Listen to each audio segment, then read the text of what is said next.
Hello सांग माने welcome to my channel. आज आम बनैबा शिला माछ बेसर। एबे मु माछ को काटी नेछि सेतिरे लूण हळदी पकेकी भल भाबरे गोळै नउछि। पैन रे तेल गरम करिकी सेतिरे माछ सबको नेकी भाजी नेबा।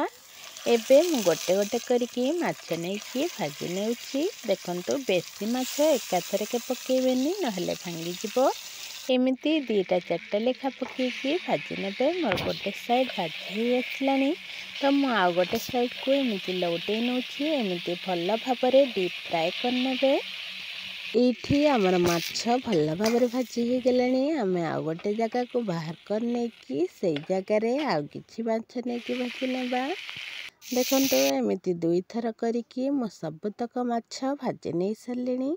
एबे सही पैन रे आउ किछि तेल गरम करिकी सेथिरे बाटिकी रखिथिबा सरिष रसुन र मसला को दे नबा।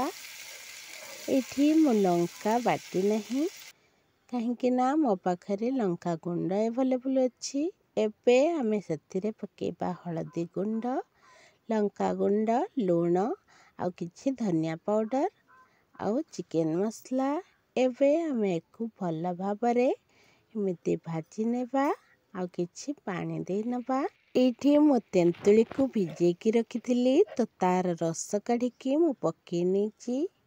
एबे मसला को आउ किछि समय फुटिबा पई छाडी नेबा। दरकार हेले आउ किछि पानी मध्य दे नबा।